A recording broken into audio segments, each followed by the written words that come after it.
We'll do a Wim Hof and a cold shower. So, haven't done one in a while. So we'll see where it goes. Usually, it's usually about 30 breaths. You'll hold your breath as long as you can. 30 breaths, hold your breath. 30 breaths, hold your breath.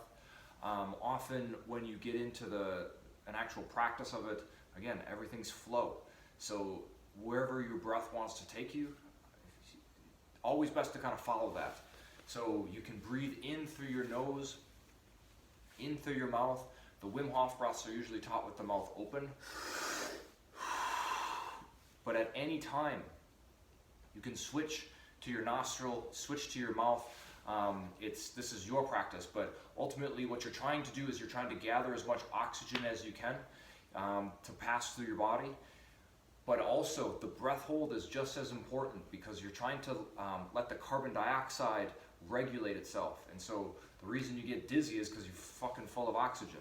But if you can relax, the breath hold helps you regulate the chemistry of your body. And that, like I said, that includes the carbon dioxide, because it's not oxygen good, carbon dioxide bad, says maybe the caveman. But for the most part, you need a balance between carbon dioxide and oxygen. And any swings outside of that causes the body to release different hormones, different adrenaline. So if you can keep the balance, your body won't go into it'll keep your nervous system autonomic as to sympathetic. It's not going to be in response to your exercise.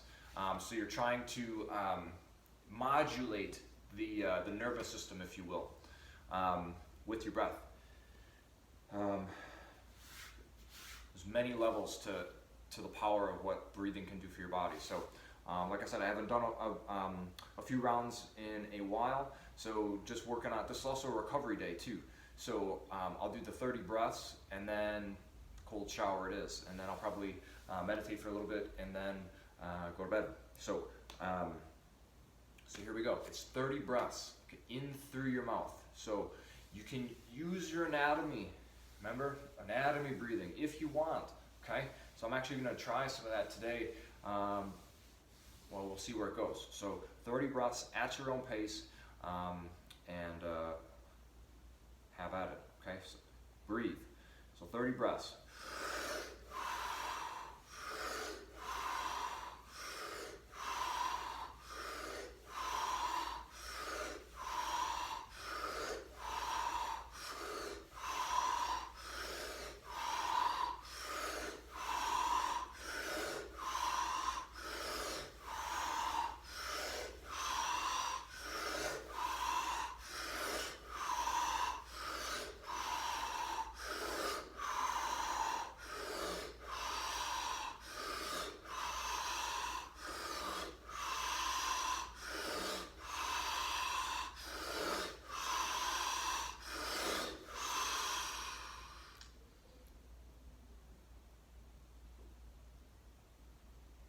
Observe what's happening to your body. It's tingling, full of oxygen. You just activated your nervous system.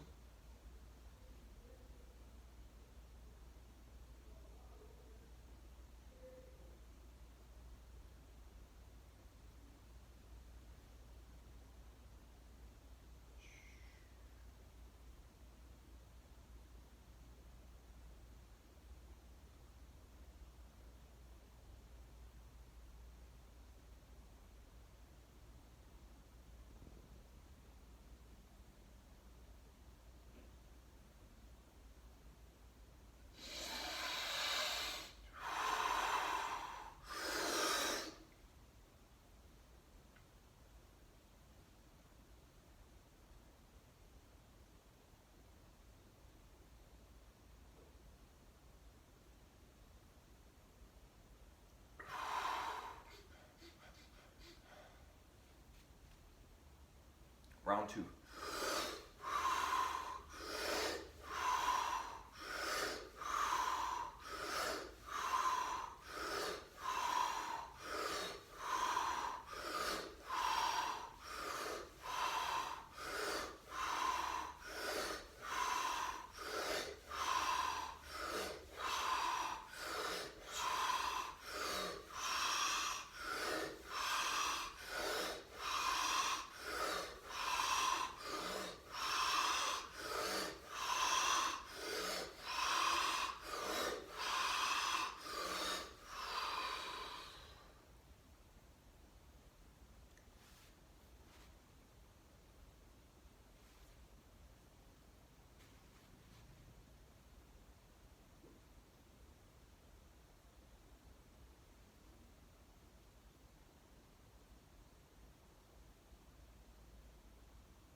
funny.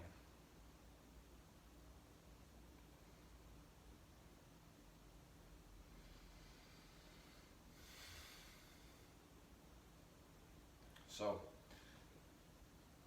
when I learned Vipassana meditation, which is the main meditation that I was the real meditation that I practice, or they're all real, but that's my foundation.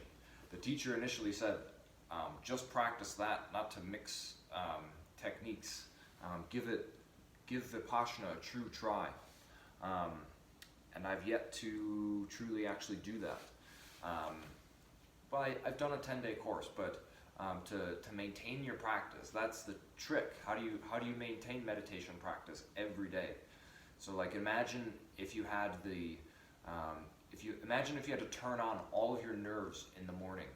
Okay, you would never get done because there's so many things that are happening in the nervous system, in your body, organs, eyes, brain, all these things. But I find that the Wim Hof, when I first do those 3 rounds, 4 rounds, however that goes, that helps to get me into the focus of my Vipassana meditation. And I know Goenka says not to mix them, but it is a way to really activate your nervous system to, okay, this is what we're doing. Vipassana is a very slow and very patient practice, which is perhaps why I'm not good at it right now. But it is a lifelong endeavor, and I continue to practice it. But it is worth the try. It is the true original teaching of Buddha, which is what we know as Buddhism today. This was the original technique that was taught, and that's Vipassana meditation. And there's resources on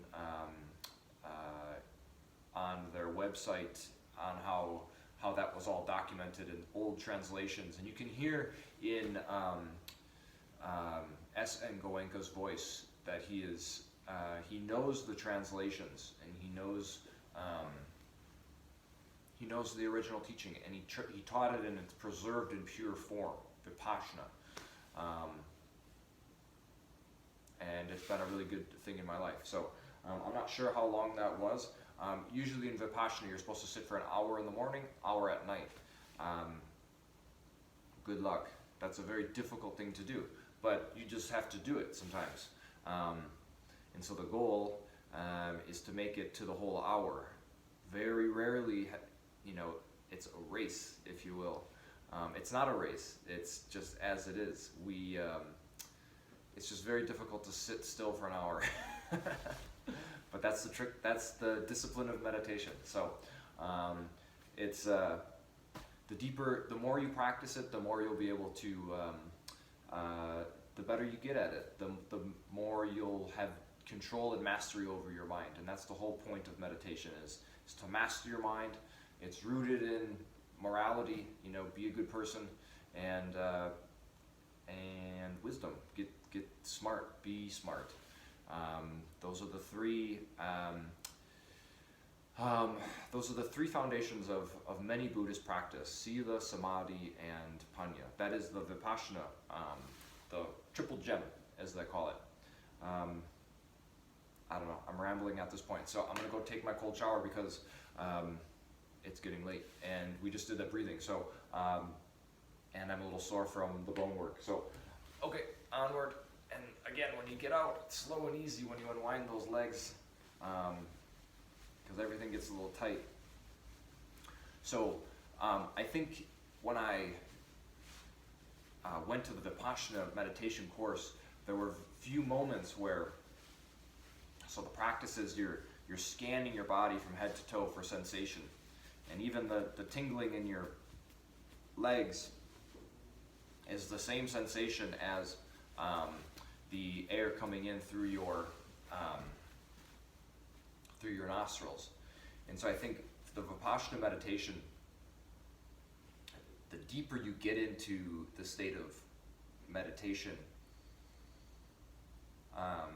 your legs are numb, your back is aching, and you continue to scan from the subtle nature of the breath, and then you scan back down into the painful legs, and then you come back up into the, where don't I hurt, and then you focus there, and you just scan your entire body 3 inches at a time for these transitions in these sensations. But sensation is sensation. You just observe. All you're doing is just watching. And the goal is to not be frustrated, not to be mad, not to feel sorry for yourself in that state. And these the sensations that come up, the pains, these are they say stuck energies in your body. These are old frustrations, anxieties. These are this is the suffering of the mind that comes to the surface from the depth of our subconscious. And if you can remain content and calm and disciplined, you are doing a surgical procedure on your mind, and you're removing and peeling, almost like peeling an onion, and releasing old stuck emotions. And you're doing it kind of by going into pain. But even if you, so you don't have to sit necessarily on the ground. I recommend it, but you can sit in a chair and practice Vipassana. But even in a chair, you'll get uncomfortable after a full hour, and the discipline again is not to move. And so people whine about pain in their back and things like that, but they they avoid at all costs anything that's uncomfortable. But sometimes you have to go into the uncomfortable movements, uncomfortable situations to ultimately overcome anything that you're trying to overcome. They always say, well, when's it going to get easier? I don't know. I guess life never gets easier, but that's the whole goal of religion, is to help yourself overcome all the suffering in your life. Not necessarily just to be happy, but the journey continues either way. And if you can, the way to live a happy life is through, there's many philosophies on how to be happy, but it should be rooted in something good. So that's where this Vipassana meditation is a true foundation. You don't need to believe in any religion to practice this meditation. It's a type of it's an exercise for the mind, but it's a marathon just like anything else, because but it's not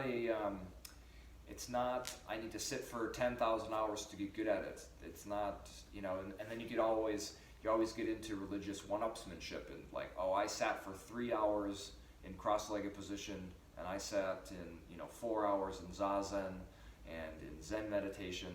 And so it's just like, well, I did that I went to 4 10-day retreats, but it's not really about that. It's how can you fit this meditation practice into your life, and reflect on the